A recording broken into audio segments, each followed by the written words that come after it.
Out of Order Gun Rights Podcast, episode 98.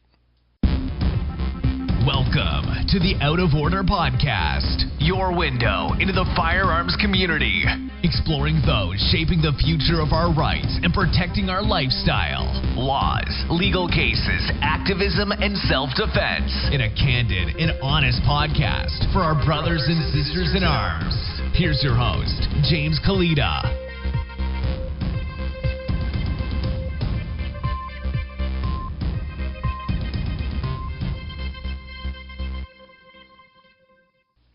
Thanks again for tuning in to episode 98 of the Out of Order Gun Rights Podcast. Show notes page for today's episode is outoforderjameskalita.com/98. Today's sponsor is Gift for Gun Nuts, giftforgunnuts.com, where you get great gift ideas for the hunting and shooting and sports enthusiast on your holiday shopping list. Every day updated from now until Christmas, head over to giftforgunnuts.com. Today's guest is Marcus Weldon. He is known as the Santa Shooter and author of the book by the same name. And now, here's Marcus. Marcus Weldon, welcome to the show. Thanks for having me. Oh, my pleasure. So, Marcus, you survived a self-defense shooting a few years ago. Would you tell us a little about what happened? Yes. Well, this is back in the later part of 2014, a few days before Christmas. I was actually helping a coworker change her tire at a gas station in Detroit around 1 o'clock that morning. And two individuals pulled up, and one of them actually had physically assaulted her and was assaulting her, and I intervened, and it became a scary situation for not just her but myself as well when the young man attacked me and then went back to his vehicle to retrieve a firearm, and I used my firearm to defend myself. All those chains of events happened in really just a quick 10-minute span, if not a 7-minute span, actually. It's a little shorter than 10 minutes. It was just so fast, and all I remember was just the man going back to the car and pulling out the gun and turning back around, and it was like everything just kind of went blank. I had to, think and react so fast. And I was charged with 7 felonies and arrested. And, of course, the perpetrator, and they considered me I was wearing a Santa Claus suit because it was a Christmas event I had just left. And the New York Times called me the Santa Claus Shooter. Wow. Can you hear me? Yeah, absolutely, yep. And so I think a lot of people, and just really glad you agreed to talk to us, I feel a lot of people think that if they're the good guy and they use a firearm defensively, that after the fact, it's, there's nothing to worry about. But, like you said, you were charged with 7 felonies, and fortunately you were acquitted. But what was that? Were you surprised by that when you were charged, when you found out you were being charged? Yes, I definitely was. I think one of the reasons why what people have to understand, too, is that the context of a situation can be misinterpreted. When you use a firearm, even to defend yourself, the police don't know who's the good guy or the bad guy when they arrive. So it's a good idea to kind of just definitely you don't want to have your firearm showing or have it in your hand and waving it around when they pull up. But with my situation, I left the scene because I thought I was being chased. So it was a frantic moment. So it was a lot going on, and I was scared, and a vehicle was following me through the parking lot. And I thought it was the individuals that I actually had just had the altercation with. So I ran. Turned out it was an off-duty police car and an unmarked car. So they thought that I was the aggressor, and they had to iron it out in court. And there's a lot of evidence that I had to kind of put the pieces together to show that I was the man who was just defending himself. And, of course, the quote-unquote victims, they had their own version of the story that made me seem like I was the bad guy. So that was the other piece. One of Andrew Bonka's books, he talks about how, I think he said sarcastically, you might be surprised that the person who was perpetrating a crime against you isn't going to be honest when they report it to the police. And I think I remember reading they called 911 first and reported it, and and so when you were calling 911, the police were already looking for you. How? So, from the time that you were arrested to the time that you were acquitted, how long did that process take? 18 months. Wow. So just over a year. It was a long, scary process. I had to be bailed, had a bail of $50,000, which I only spent about a good 4 days in jail. But I was on house arrest for the majority of the time, which is a tether monitoring device. It was strapped to my leg that pretty much gave me a curfew, and they made my home my prison, where I had to stay in the house, and I had about a good 8 hours that I can get out, go to work and do different things, but majority of the time I was at home. Wow. And I think I remember in one video you said they made you pay for the tethering device? Yeah, I paid. It was $25. It was $25 a week. But they ended up it was actually raised a tad bit. Ended up spending close to like $300 a month. But it was the thing about it was they were able to pretty much change at will what I had to pay for the device. It was they switched one tether off my leg and gave me a newer model and said that I had to pay a certain price for that one. And it just, to me, as I was going through it, it was unbelievable how they were able to do whatever they want to you as you're fighting and you're innocent to proven guilty, and you're still treated like you're guilty. And the tether alone, I ended up spending close to $2,000 for the tether over the period of time that I was on it, not more. That's just the tether, not counting legal fees from attorneys and forensic experts and different experts I had to hire, and bail money. I mean, that's a whole other bill right there. Right, and that's, I think, something else people don't realize. I think, I'm innocent, I'm the good guy,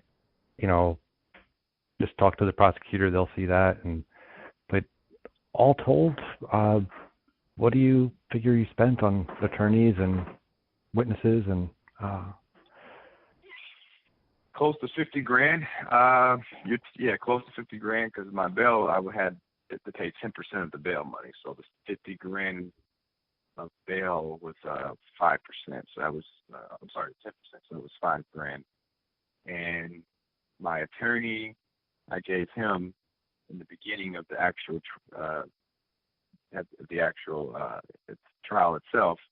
Well, I'm sorry. When I first got bailed out of jail, he needed a $2,500 retainer fee just to get started, and another $2,500 to go to court. And by the time we got to the trial, I had given him alone easily $12,000, and then each expert I hired was about $2,000 to $5,000 per expert. So it got to the point I wasn't even keeping track. It was just paying guys as they were coming along. Video expert, I had to get it because it was a video. I had to get a video expert to unencrypt the video, and I had a private detective who went and picked up evidence along the way.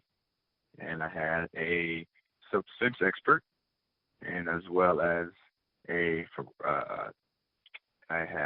forensic expert. So these experts were all there to combat the experts that the prosecutor had, and this is something that a lot of people don't know. That it's best that you have an expert that can kind of combat the hand of the prosecutor. Unfortunately, the prosecutor don't have to pay for their experts. So, Right. Yeah, they have that unlimited bank account, and every time they bring something up, that's another check that you have to write. Wow. And so, do you feel like that the media attention had an influence on how the prosecutor handles your case? Definitely. Excuse me. Yeah, I had the whole Santa Claus suit. I thought really drew a lot of attention to this case. It was a story that really made people just drew a lot of attention because, you hear a Santa Claus shooting during Christmas. I mean, it just was the number one thing on the radar at the time. And the media wanted to have the story painted as bad Santa losing his temper over this Santa, because the young lady, she was also dressed in a Christmas outfit. As I said before, we both were co-workers. This was actually a uniform that we were wearing at an event. So the media painted this picture, and they wanted to really get the crowd going. And they were saying, they said that I shot an individual over Mrs. Claus. It was actually two individuals that actually both shot. They didn't expect that this young man had a gun. And went back to the car to get the gun, and was coming back, and it was the aggressor the whole time. Evidence was lost, so of course the police department didn't do their job, so they didn't search the scene. They automatically had everything pointed to me, and it just gave the whole story another twist, because I was the only one who had a gun, according to the news, and I was the only one who fired shots. But as the trial went on, came out that the individuals did have a gun. It just wasn't reported, and the police didn't do their job.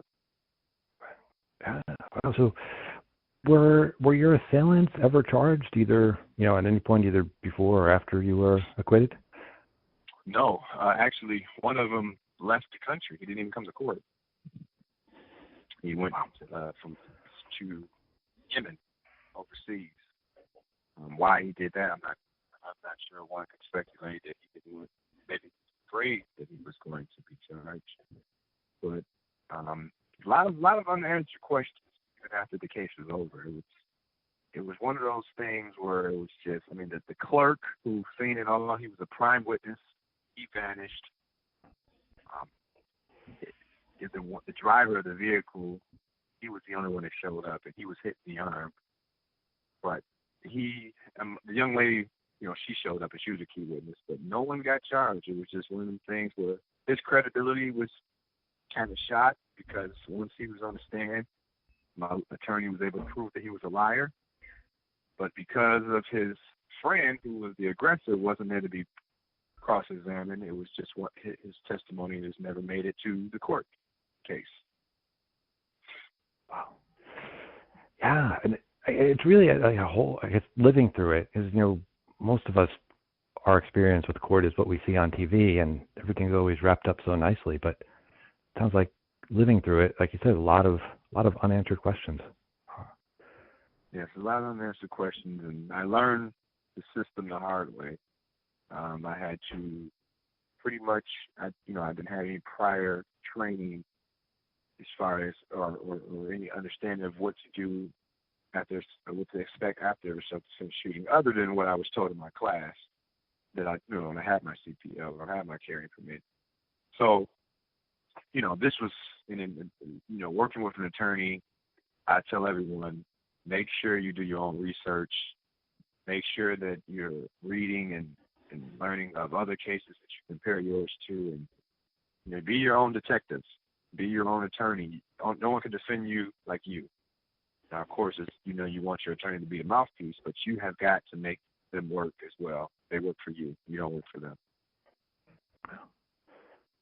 And so, when we go through firearms training, some of the things they teach you to expect, when you use your firearm defensively, is you're going to feel time slow down, that experience tunnel vision, and that you don't hear the gunshots.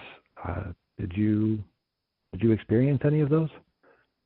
Time definitely slowed down. I actually went blank for a minute. It almost seemed like everything was too bright. My eyes kind of dilated, I'm assuming, and I really couldn't see much. It was almost like everything was enhanced. All the car lights, all the street lights, the gas station lights, everything was just intensified, and I could not even really focus and like I wanted to. And this was all this huge adrenaline dump. So I never experienced that before. So it was on top of trying to defend myself, I'm trying to understand why is my body doing all this, and just afraid that my reaction time may not be sufficient enough to keep me alive because, at this moment in time, I'm trying to defend myself and defend my life and the life of another, and I'm being attacked, and everything just seems so slow. So it was a scary time of trying to, I remember hearing my heartbeat. It sounded like I was going to have a heart attack. I can literally hear my heartbeat during the entire time I'm firing a fireman, which I thought was really crazy. Yeah, and so your fine motor skills and trying to draw your firearm, was that difficult? Were you thinking about it, or did it happen instinctively? Now that was more instinctive. Like my arms, hands, legs, they were moving. They were moving at a fast speed, and they were doing what they were supposed to do. It was instinct, but for whatever reason, I was on autopilot. So I'm like kind of in third person watching myself defend myself, if that makes sense. Sure. And, yeah. And it was really crazy. But I'm here alive today, so I was able to defend myself, which is the main thing. So my body did right. Right. Yeah. So one of the things Andrew Bronca mentions is that, if you use your firearm defensively, you have to think that if you were found guilty and spent 20 years in jail and then looked back, would you still say it was worth it? Do you, and I'm pro-gun, and I'm asking this from a completely pro-gun position, but do you, looking back, feel like you could have resolved that any other way than with a firearm? Well, I thought about it a million times, maybe 2 million times. And the thing that I always tell everyone is I'd rather be judged by 12 than carried by 6. So at the end of the day, I'm alive, and that's the thing. The biggest thing that you come away with is that you did not die. So at that moment, I thought that I was going to be killed, so I would have done everything the same if it happened again. And looking at the pieces of the video I was able to put together, I still feel confident that I did the right thing. So, you talked about how the media tried to put this picture out there that you were the bad guy, and at what point did the story start to change, and were you able to direct it somehow, and how did you do that? Mm-hmm. Well, on as far as the media platform, I called different activists that I did defend my name and let the public know that I was innocent. I had a very good character in the community. My rapport with the community was very good. People who knew me were shocked to hear that this was the picture they were trying to paint. So I was able to use that to my advantage. As far as my side of the story, I couldn't get that out until trial, which is 18 months later. By that time, everything had died down. Case had stopped being followed by the news, and I was just in the courtroom wishing that they were able to see that I was innocent the whole time. Because, as you know how the media works, everyone's there for when the story happens and you're considered guilty, but when it's time to kind of clean your name up, they don't want to hear that part. Everything is, the damage is done. And I did get some media coverage afterwards, but it was more so I just wish that I was able to get my side out and it was able to reach the masses like it did when they put me in the New York Times as the Santa Claus shooter. Right. Yeah. It seems really unjust that they went out of their way to make you the bad guy, but when they're wrong, they're under no obligation to correct that. And so you wrote a book about the events too. Tell us a little about that. Well, I really to keep my sanity, I was writing in my journal and ended up becoming a book. And I really just documented my experience, not just with the shooting in the 18 months that I went through, but why I even got to carry a permit. Why was I even carrying growing up in Detroit and giving my backstory of how my best friend was murdered and killed, and I made a promise to myself that I wouldn't be a victim. And being a single father in Detroit and just the things you go through as a young man that a lot of people maybe don't really take into consideration. The environment is something that's traumatic at times, and a firearm is something that you need to have just as you carry your wallet and your cell phone. It's a necessity. So that dynamic, I really paint that picture and just gave you an in-depth story, maybe kind of autobiography, if you will, and given the understanding of where I was coming from, and has really got some great reviews over the past year. Yeah, and it sounds like a very powerful story, and I want people to buy the book, so I don't want you to tell us too much. I'll ask you a different question though, and I think people might wonder this, and why stay in Detroit if it does sound like like it's very like a high crime and not very well doing well economically, and I'm asking this as someone that hasn't left New Jersey, even though I should, but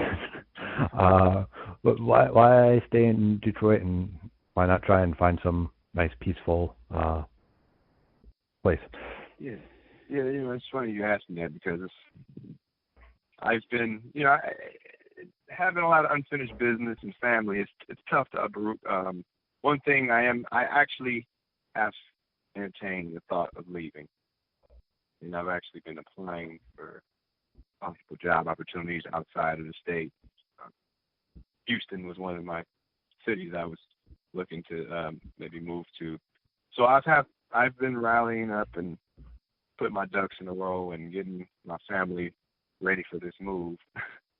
So it's not out of the foresight at all. It's something that I need to get out of my comfort zone and push forward and do. Sure. Yeah, and that's a good point you make. Family is definitely one of the things that worth sticking around for, and same with me. That's why I haven't fled to Montana or anything like that yet. So you mentioned, or I read that you were offered a lot of plea deals along the way, and I don't think people realize the power of what they call the prisoner's dilemma. You're here, you're innocent, and I imagine in the back of your mind there's always a nagging thought that, what if the jury doesn't believe me? Right. What's that like? Were you tempted to take plea deals? It did cross my mind. You're talking about a deal that was only a year in jail. You have a felony on your record, but you don't have to worry about having the potential of doing 15 or 20 years in prison. Jail and prison is two totally different things. And I think that my faith really kept me from taking that deal. And I knew I was innocent. There was such a strong hand that we had. We had so much evidence that never made. So I had evidence that didn't even make it to the trial, that the prosecutor blocked and kept from getting in with the strategic measures that you took. And it was just, but it was so much overwhelming evidence that I had. Like I said, there was a video, there was audio of a 911 tape made by the clerk stating something totally different than what happened. This was a written statement by the clerk stating something totally different than what the news said happened. There was a young lady's testimony. There was my testimony if I chose to take the stand. There was a forensic expert that took the stand that said that there was bullet fragments that he couldn't tell whether it went to my gun or it could have possibly went to another gun. So, there was a question mark there that raised reasonable doubt. So some stuff that I had, I knew that at least it would have raised reasonable doubt. And then some stuff I had, I knew that if we could get in, it was a straight shooter, as I call it, was a straight shot of, hey, this is what the answer you're looking for. This is the truth. So I knew that I had a good hand, but can I present that hand was the problem. That was the scary thought. Like, am I able? You think about, are you going to freeze up on the stand? People don't think about that. If it's not easy to talk to a prosecutor who's able to twist your words, and you're sitting there, palms are sweating, speaking in front of a jury. Are you able to hold your composure? Are your witnesses able to hold their composure? Are the jury listening? Are they taking it serious? Or are they just doing it because it's their duty as an American? And they really don't care what happens. All these things are things, that have to play a factor. Jury selection is huge. And you of course have the right to your attorney has a right to strike certain jurors. Did they strike the right one? All this stuff, it's just a long process and so many small, tedious pieces that people don't really take into consideration of just what you go through, and when you're facing a trial like this. Yeah, and so it's not like just 18 months of sitting and waiting, but it's 18 months of each of those little events. Well, I don't want to call them little, but each of those events part of the whole trial, and so jury selection. Was the prosecutor trying to exclude people who were pro-gun that you could tell? Exactly. Yes. That's a very good point. A very good point of, are you going to be able to keep any pro-gun people on the jury, which I was able to do. There was actually, if my memory serves me correctly, I think there was at least 2 guys on that jury that both admitted that they carried a firearm. Now, whoever else, I don't, it could have been more that didn't want to say that out loud. But 2 people, they were said, "Hey, yeah, I carry a firearm. I have a CPO. I have a carry permit. I have a, we call it a CPL here in Michigan. I'm not sure what you call it in Jersey, but they said I have my CPL permit." So that was good. The jury, we was able to keep them on, those 2 guys. Oh, good. Wow. Yeah, I kind of have this fear, if I'm ever, they're just going to take off all the gun owners, and then I'll be left there with, 3 representatives from Moms Demand Action, and and the evidence. So it sounds like you got, like the prosecutor knew and believed that you were innocent, and actively tried to suppress evidence that would show that. Exactly. It was a game of chess, not checkers. Everything was strategically done, and every move counts either for you or against you, and especially in my case. So we had to really choose wisely when to release certain pieces of evidence and when to submit it or bring certain witnesses on the stand during the trial at the right time. And from a third party, like, it was actually a very interesting trial to watch. If I wasn't wrapped up emotionally and stuck in it, part of it, I wouldn't mind sitting back and just watching it as a third party and just seeing how everything worked its way and played a role. I mean, I'm just sitting back thinking now, and I really go in detail in my book about it. It's how attorneys work. I mean, it's really a phenomenal skill set to have. The art of arguing a case, Yeah. So from a training perspective, I don't know if you've taken more firearms training since the incident, but are there things that you would recommend or insights that you have, based on what happened that night? Well, yeah, I definitely tell people train at least once a week. I know it gets pricey. I try to train once a week. Sometimes it's 2 times a week. Once every 2 weeks, because of just the price of ammunition is so high. But depending on the firearm you got, especially too. So you want to make stuff. Dry fire is something that is free. You have a firearm, dry fire in your home, somewhere in a safe corner. You just want to have your body trained to be able to do stuff on instinct. Because as I mentioned earlier in our interview, it was instinct, because you're going to go into autopilot. Are you going to fight, freeze? Are you going to flight? So are you going to run? you're going to fight back or you're going to freeze. If your body is trained to fight, it will automatically go into that fight mode. You have more of a probability of it going into a fight mode than you do a freeze mode or a flight mode. And sometimes it may be best to fight. I mean, it's just every situation varies. Sometimes it may be a situation where you may have to run away, and you may not want to choose to use your firearm, or if you see a situation coming and you know that you can get away, get out of there. And the last piece of advice I can give people is be proactive and belong to a USCCA or firearms legal protection, some type of program that will give you a pool of attorneys to fight your case and save you a bucket load of money if you didn't have them. If you want, if you're not a member, definitely sign up for one. I'm not. I've read a lot of the different insurance policies out there that they have. I'm not an advocate for one particular one, but I will say that you need to belong to some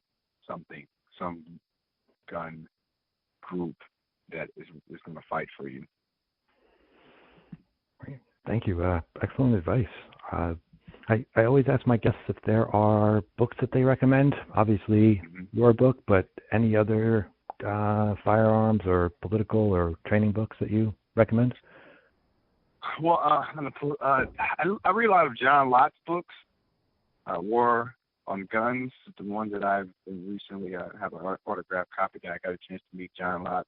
He's a big gun advocate. Very, very good insight on just how the gun laws are, as far as the media manipulates just everything about guns, and choose to show everything on the negative side. And Ron Paul's The Revolution of Education, the education system, I talk about a lot too, because I talk about the basis of violence where in my book and where it starts. I think one starts in the home, and then also the education system is broken. And so I try to get to the root cause of violence, some of the things that we can work to try to get rid of some of these criminal laws. And also for those, I don't know if I actually gave the title of my book, but my book is called The Family Shooter, Guilty Until Proven Innocent, and that's on Amazon as well. So MarcusWeldon.com is actually my website. And so I think between those two books, those are some of the books that I was really inspired on, not just on the gun advocate side, but also just being humanitarian all the way around. Great. Well, I thank you very much for being on the show. Any parting words for our listeners? I'm always on Facebook and social media. You can find me, Marcus Allen Weldon, for those who want to contact me. And like I said, my website is Marcus Weldon, WELDON.com. I try to be seen as much as possible and answer as many questions I can, whether it be a video or just, if someone has a question in the inbox, I try to make myself available and answer as many questions as possible. And I get to them as soon as I can. So I always make myself try to be a beacon of light and of hope, because there's a lot of people going through things like myself, and they are involved in cases as we speak, and it's not on the news, and they don't have the platform to necessarily go out and get help. So I try to put myself there so they can come to me for advice. All right. Well, Marcus, I thank you very much for being on the show, and I look forward to talking to you again soon. Thank you. Thank you for having me. Thanks again for tuning in to episode 98 of the Out of Order Gun Rights podcast. Show notes page for today's episode is outoforderjameskalita.com/98. If you head over to the show notes page, you'll find links to the books Marcus and I discussed, to Marcus's book, and to Marcus's websites. And please remember to visit our sponsor, giftforgunnuts.com. This is Out of Order James Kalita. We'll see you next time.